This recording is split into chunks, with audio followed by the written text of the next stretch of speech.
Oh man, leave it to the Washington Post to get their facts wrong even as they insult people who believe in the right to keep and bear arms. On February 24th, the Post issued a piece by Scott Wilson entitled, "These California agents are coming for your guns."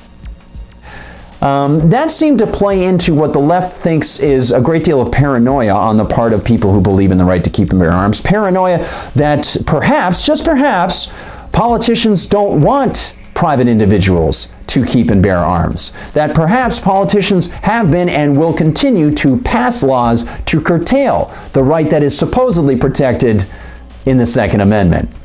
Yeah, and maybe I wasn't the only one who picked up on this mocking insult from the headline of the Washington Post, because the next day they changed the headline to "California agents are on the hunt for prohibited guns."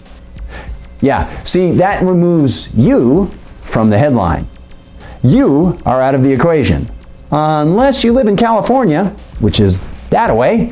Yeah, unless you live in California, because in California this law could apply to you.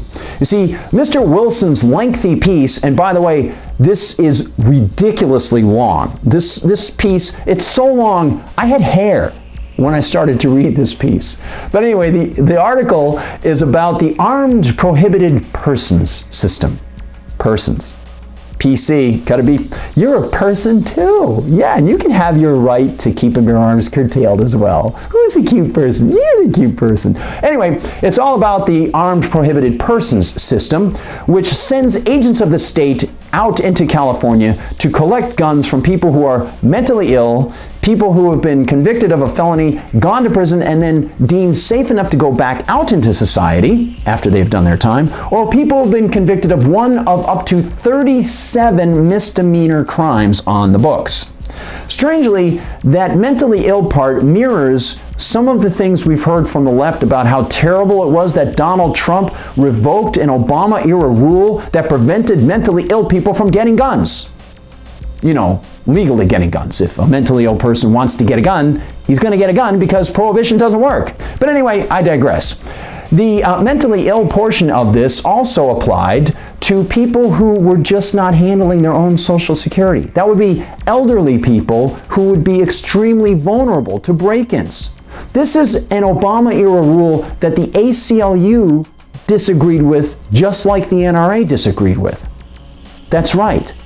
And Donald Trump simply allowed the Second Amendment to be better understood and exercised by those people. In addition to that, it also infringed on the Sixth Amendment. The Sixth Amendment being that crazy amendment where people actually have to be brought to trial and found guilty by a jury of their peers before they can be punished for something. I don't know, call me crazy. But anyway, this very long piece by Mr. Wilson about the California program tries to imply that these great heroic police officers of the state who are getting people's tax money to go after people to get their firearms, and they're carrying firearms while they do it, yeah, that these people are actually bringing down crime. But Mr. Wilson misses a couple things. First off, that the violent crime rate in California has been increasing since 2013. That's right. Not only has the violent crime rate in California been increasing since 2013, the violent crime rate among gangs has been skyrocketing. And that seems kind of strange because gang members are often repeatedly found guilty of felonies and misdemeanors. So how come they can keep getting guns? I don't know. But anyway, this is all happening at a similar time in the United States when, if anybody bothers to look at the uniform crime statistics, violent crime, generally speaking, goes down when private individuals get more guns. Or you might say when more private individuals who believe in civilized society get guns. That's right. If you look at the FBI statistics, every time gun ownership skyrockets in the United States, violent crime plummets.